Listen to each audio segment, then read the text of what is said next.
Ito ang kwento ng pinagmulan ni Ridegon. Pinanganak sa probinsya at lumaki sa Maynila. Nagsipag sa pag-aaral at swerte namang nasa maayos na kalagayan ngayon. Pansin nyo sa mga videos natin ay puro kagandahan ng kalikasan ng ating gustong ibahagi at kagandahan ng buhay ang gusto nating maramdaman at ipakita.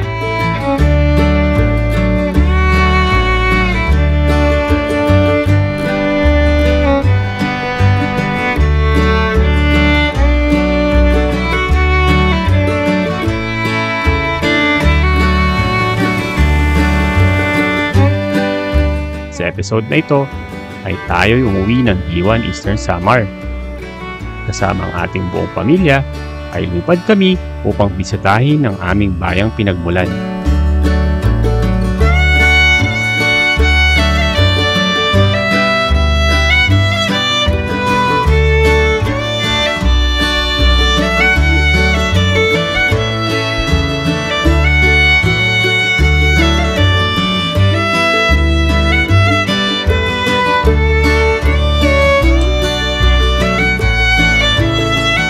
Nilibot na rin namin ang mga magagandang pasyalan na wala pa rin kakupas-kupas sa ganda.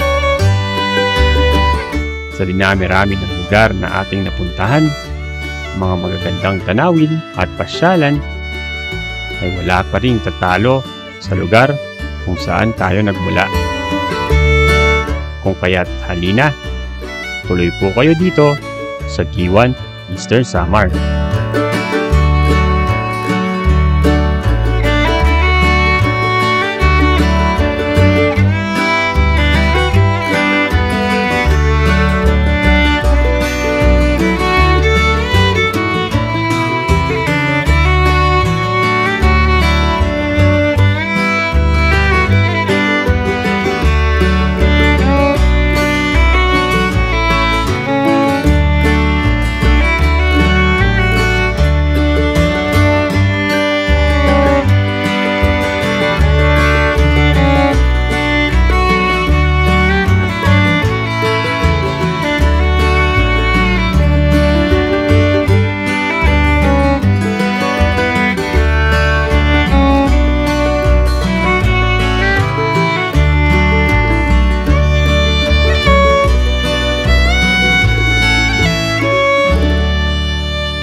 Dahil medyo marami-rami tayo na uuwi ng Eastern Samar, ay minabuti naming mag-aeroplano na lang upang mas mapabilis at komportable ang ating biyahe. Pakita mo yung chat.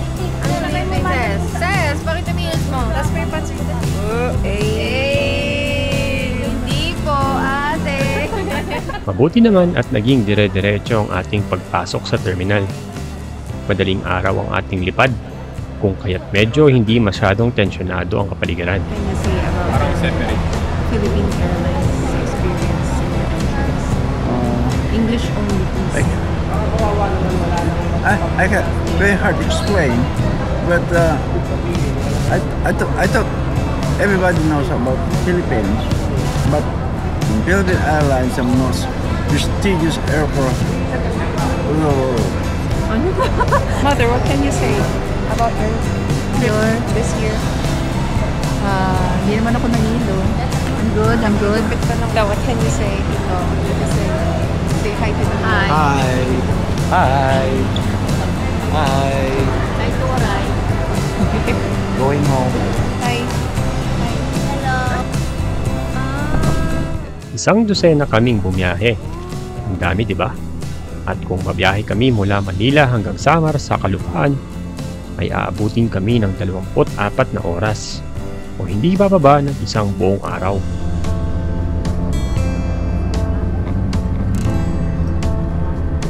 Dahil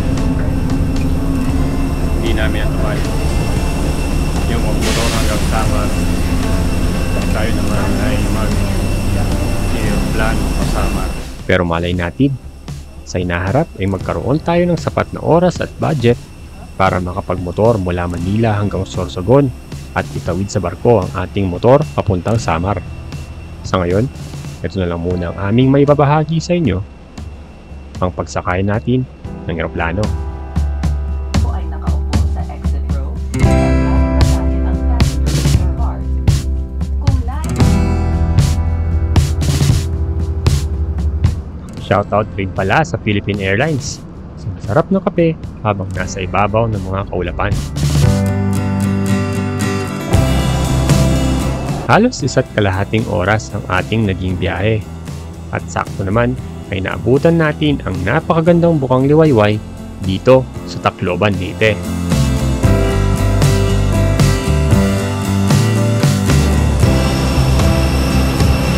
Kung nagtataka kayo kung bakit nasa Leyte kami, ay dahil ito lang ang pinakamalapit na airport papunta ng Eastern Samar.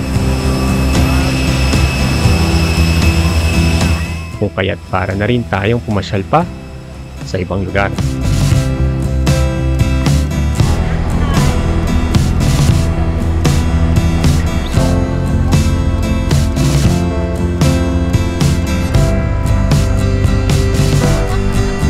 May humigit kumulang 3 oras din ang biyahe mula Tacloban papuntang Giwan, Eastern Samar, kung kaya't di mo tigilan ang makatulog.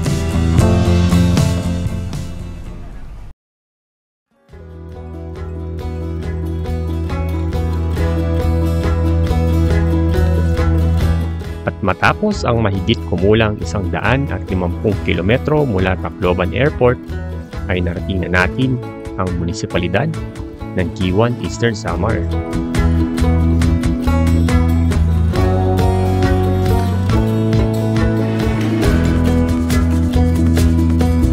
Ito ang pinakadulong timog bahagi ng kabuuang kalupaan ng isla ng Samar at dito nanggaling ang inyong lingkod.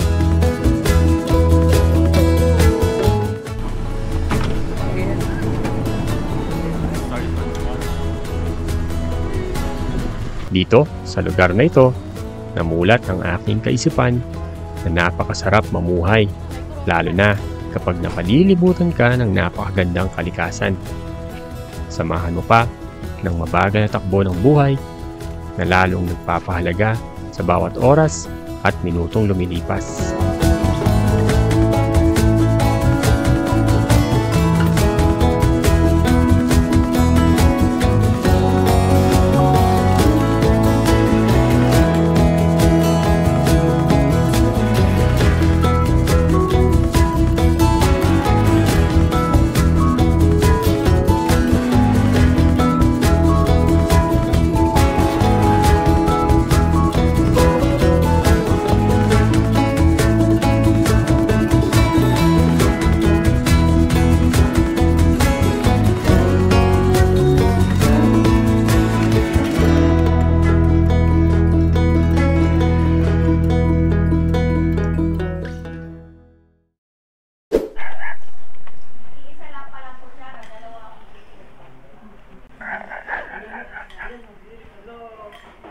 Magtatali ka pa sa lagay na yan, sige. Nalagyan ka pa ng tali ni Mama. Alright, mic check, mic check. Tingnan natin kung makakapag-rinig tayo. Nutshell lang daw yung helmet nila eh. At dahil si Ride Gun tayo, hindi mawawala sa episode na ito ang magmotor. Alright, so dahil nag-aeroplano tayo na pumunta tayo dito sa Giwan, Eastern Samar, nabukan lang muna natin magrenta ng ADV dito sa parting ito.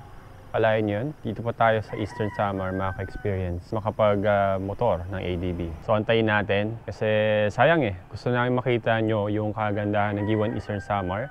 Dati kasi nilibot namin yung Giwan, ito yung part ng video na to. So, kasama rin natin ang OBR, pero kukunin lang muna natin yung ADV na gagamitin natin within 1 day. Tapos para makapag-ikot-ikot dito sa Giwan. Alright? Sakto.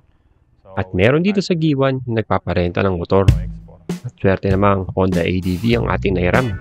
Okay din ang serbisyo dahil pwedeng i-deliver ang unit sa location nyo. So, umiram tayo ng ADB 116. Hindi namin dala yung PCX eh. Yun yung nakita ko sa... Nagano kami. Dito yung bahay namin. Tapos minsan lang kami umuwi dito sa ano. Ano pa mo, sir? Paul. Paul na. Sir Paul. Ng G1 Motorcycle Rentals na sir. First time lang natin mag-avail ng ganitong service dahil kalimitan naman ay motor natin ang ating gamit sa pag-iikot. Pero sa pagkakataon na ito ay parang okay din pala na may ganitong option kung sakaling nasa malayo tayong lugar. So kung nagbabala kayong bumisita ng G1, G1 Motorcycle. G1 Motorcycle for Rent. So, Shout out. Thank you, sir. sige sir. So, at some point, hindi kami naka-full face pero at some point, nutshell, I think, Sofis naman. Hindi naman kami bash. Nice one! Ito talaga yung motor na gusto natin bago tayo mag-PCX at kahit papano ay natupad ang kagustuhan natin dito pa sa probinsya. Alright, so nandito tayo ngayon sa G1. Kasama natin ang pinakamalupit na tour guide na pwede niyong marentahan dito sa G1. So, ikot tayo. Favorite ako, guys. Wala na, hindi ka na makabangon dyan. Hindi ka makabangon dyan. Mama, nakakasama. Hindi ako mo to? Hala ka. Si Alaysa nga kami eh. 360 talaga siya. Niikot yan, tinan mo. Ang ano. ST. May kuan ni doon, ate niya. May? Motion kuan. Sa pagkakataong ito, nais ko ring maranasan ng mga kasama ko sa biyahe yung nararamdaman namin sa bawat adventure na ginagawa namin.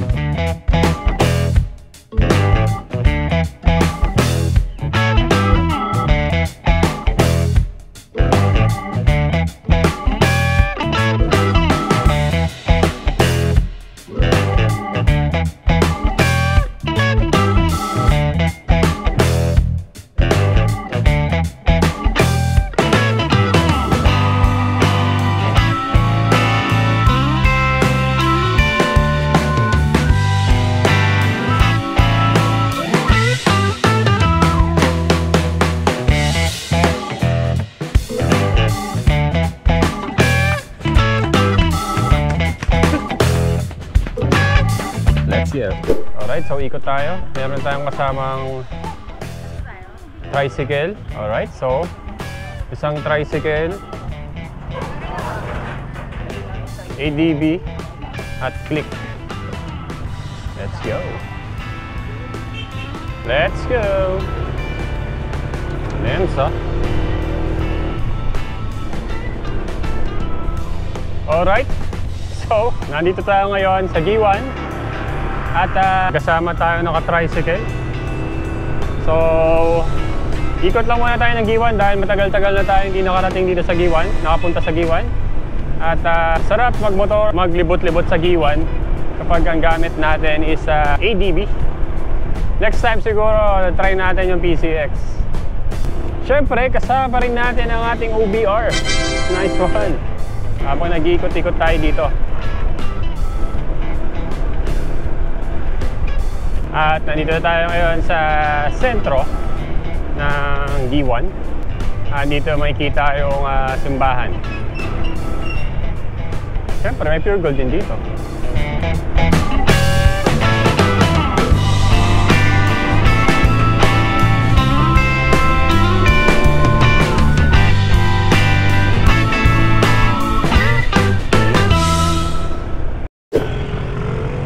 Premium. 150 lang. Alright, so andito tayo ngayon sa G1 at syempre sisimulan natin to kasama ang ating mga pamilya. May naka-tricycle, tapos may naka-click. And ikot lang muna tayo dito sa G1 dahil sa next na video natin ipupunta tayo ng tawid dagat. So tingnan natin kung ano yung pwede natin makita ngayon dito sa lugar ng G1. Let's go! So, oras natin ngayon is 3:36 ng hapon. At maganda to kapag nakarating tayo doon sa mga spot na pinupuntahan namin dito. Na alam ko dati before is na feature na namin to somewhere dito, yan, dyan sa part na yan. Kaya balikan natin. Let's go! Hindi ko alam kung kitang-kita niya, pero first time natin ira-ride tong ADV. Kumpara sa PCX na ginagamit natin, syempre pag ADV, alam naman natin na for terrain, diba? At sa ngayon, okay naman. Ganda ng handling. At first time natin nagamit tong ADV dito pa sa Giwan Eastern Samar.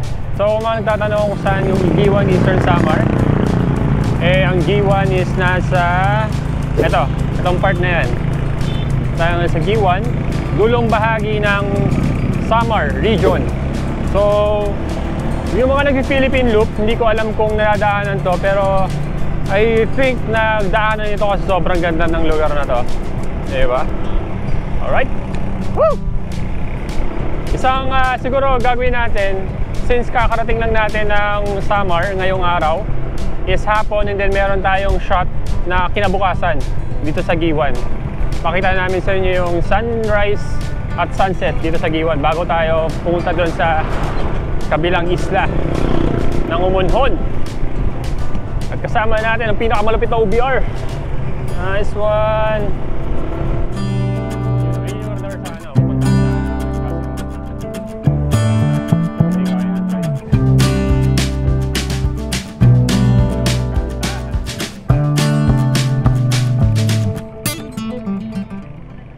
So, may nakita tayong this way to Sulangan. At isang mahabang kalsada na to. This way to Sulangan. Let's go. Napakayaman ng Giwan sa aspetong kasaysayan at likas na yaman. At kitang-kita ito kahit tumadaan lang tayo sa kalsadahan.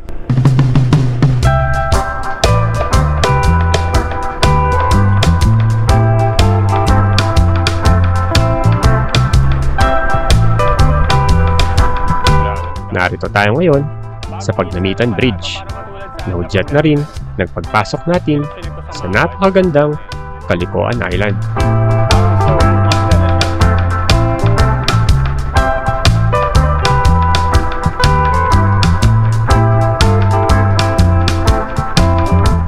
Ayun, Caloocan Island na pala tayo. This area is part of the Giwan Marine Reserve Protected Landscape and Seascape.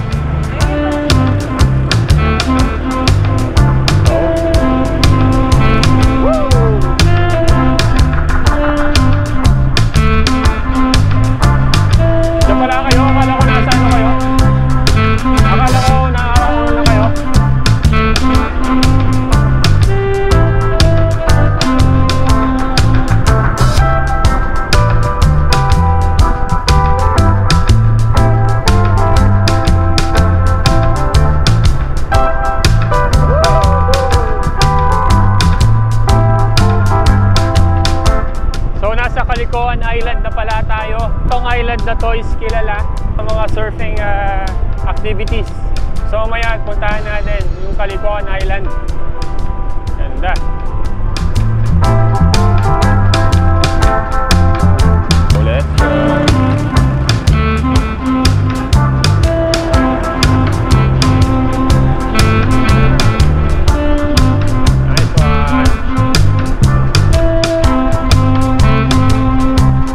Labas na tayo ng Barangay Baras.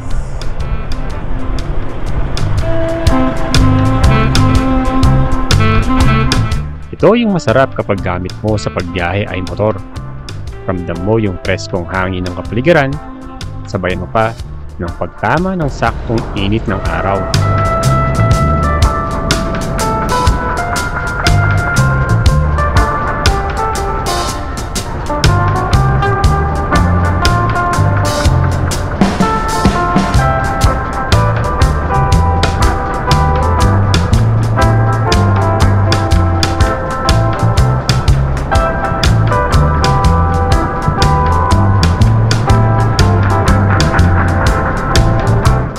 Hindi kalayuan ay may nadaanan tayong grotto na tanaw ang malawak na karagatan at malagong kagubatan.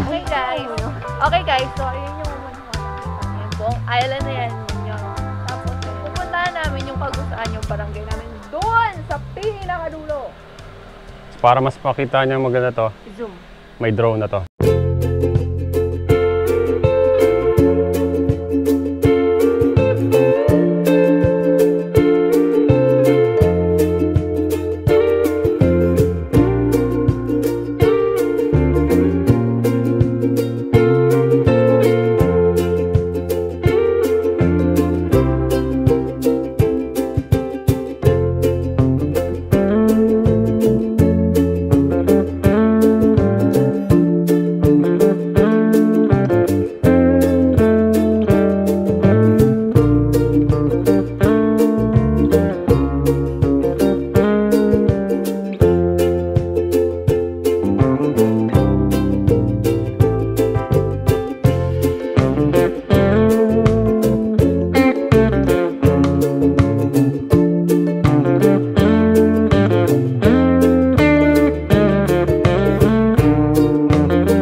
Alright, so kakatapos lang natin doon sa parang grotto sa Ngulos.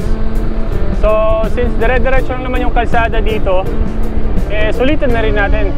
At ngayon is may pasok ang mga estudyante, kung kaya't nakikita natin ang mga mga estudyante dito. Yun o. Ganda. At parang gusto ko rin itong puntahan itong parang naval base dito. So dito, meron naval, parang Veterans Park. Oops, dali. Wow, ang ganda naman dito. Samar Quincentennial Historical Marker. Samar. Ruta ng Ekspedisyong Magallanes Elcano sa Pilipinas. Pakayong ekspedisyon na mahanap ang ruta patungong Maluco, nooy kilalang pinagmumula ng mga pampalasa, bahagi ngayon ng Indonesia. So, yun.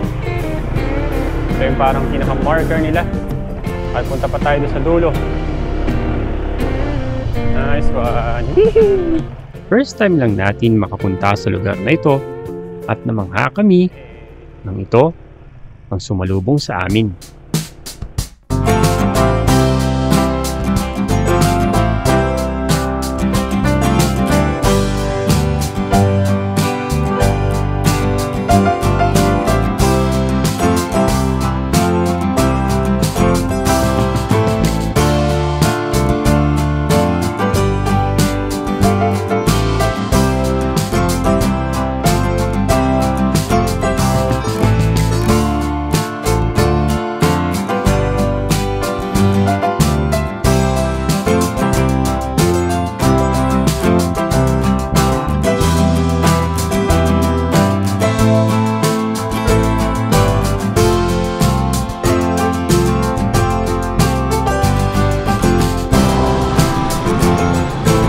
Nagpatuloy na rin kami sa biyahe habang dumaraan sa malawak at napakagandang kalsada dito sa Caloocan Island.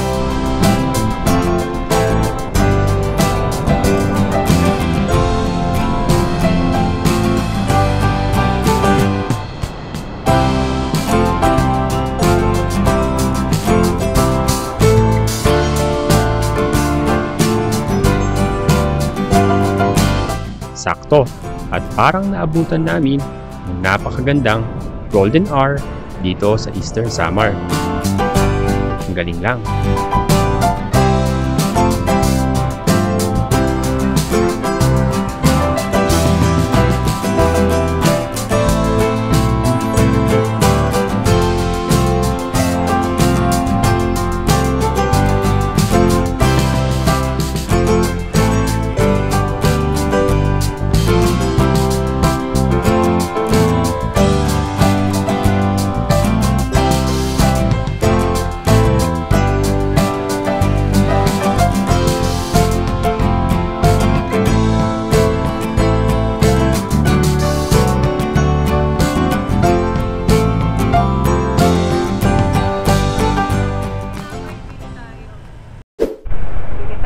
Alright, so nakarating na tayo dito sa parang surfing spot dito sa Caloocan.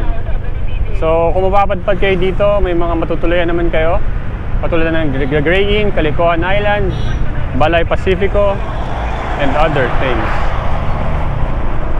You know. May mga resort, may mga ganda na. May mga resort, oo. May mga resort na dito. May mga reason kung bakit tayo bumabiyahe at pupunta sa mga lugar na napakaganda. Tourist rest area and tourist police substation. Caloocan, Caloocan Villa. Chips Ahoy. ABCD Beach. You know. Ang taas ng tubig yun ah.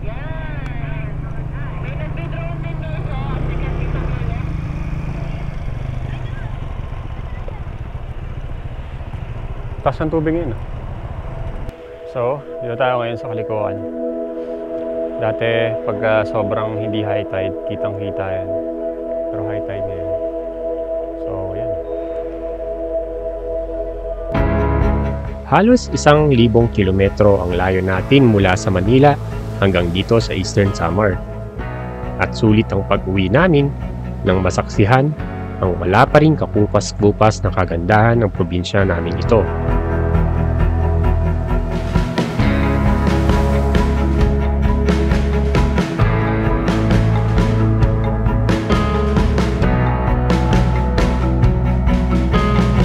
Malawak na karagatan,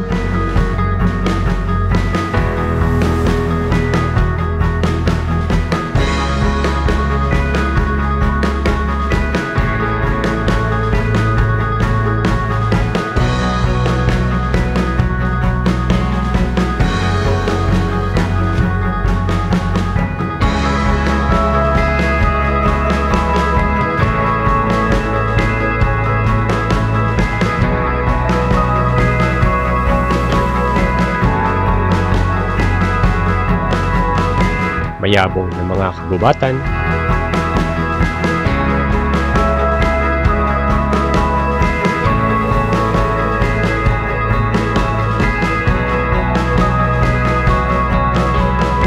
at mabait na tao ang nagpapatunay rito.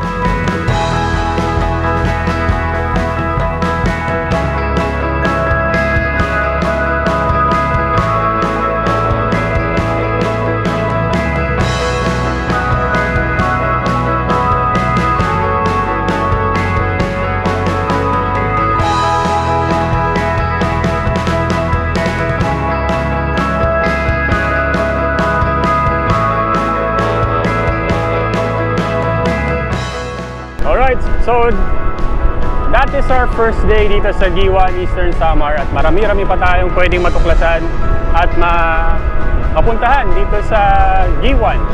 Hindi pa natatapos ang ating adventure. At yun pa lang muna ang ating unang exposure dito sa G1. Alright? Woo! Ride safe! Let's go!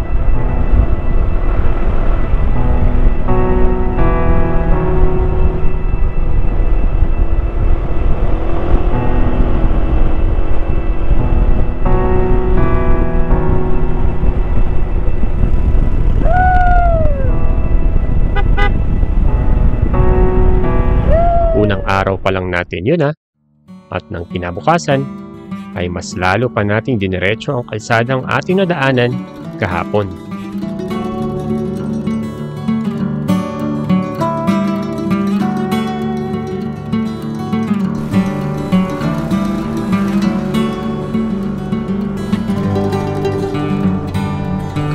Sa araw na ito ay bumisita tayo sa isang kilalang simbahan dito sa G1. At kasama natin ang buo nating pamilya.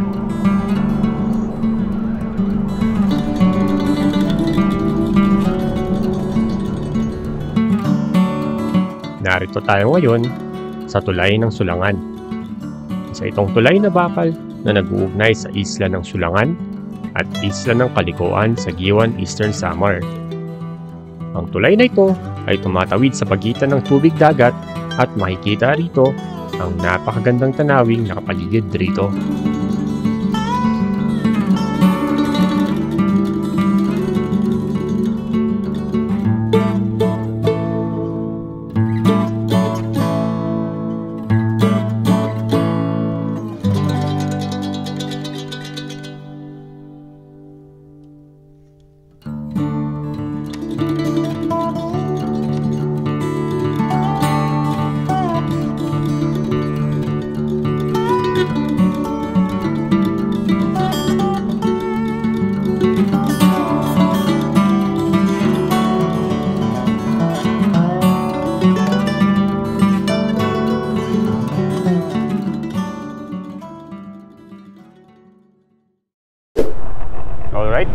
So, panibagong araw na naman tayo.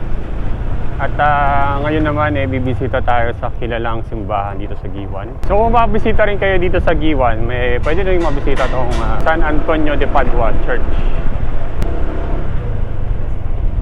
Ang Sulangan sa Eastern Samar ay kilala dahil sa patron nito na si San Antonio de Padua na tinatawag na mahimala ng maraming deboto. Sabi nga ng iba, kapag nangako kang bibisita o magsisimba ka sa simbahan doon, kailangan mong tuparin iyon. Bakit?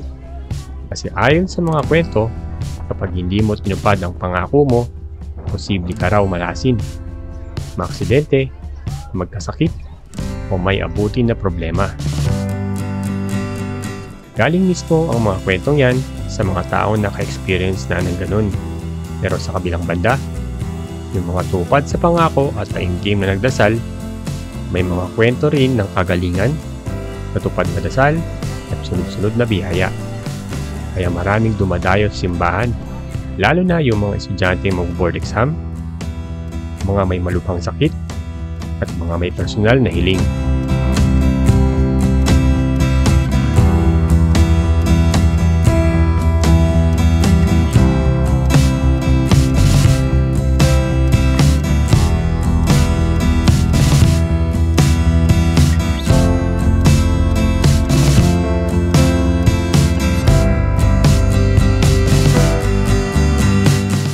Tunay nga na napakaraming biyaya ng aming probinsya ng Giwan, Eastern Samar.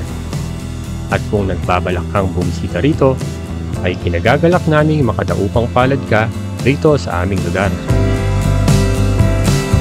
Sa episode na ito, ay sana'y naibahagi namin sa inyo ang aming mumunti at makasaysayang lugar. At hindi pa dito nagtatapos ang ating paglalakbay ha. Dahil sa susunod na episode, ay bibisitahin rin natin ang isa pang pinagmulan ni Raikon. Ang lugar kung saan unang lupag ang mga paa ni Magellan, ang Homonhon Island. At kung umabot ka man sa dulo ng video na ito, ay maraming salamat sa iyo at malaking tulong ang panonood mo para sa matagal na nating pinapangarap na Philippine Loop sa hinaharap. Muli, kami po ang Raikon, na walang sawang nagpapaalala na ride safe lang.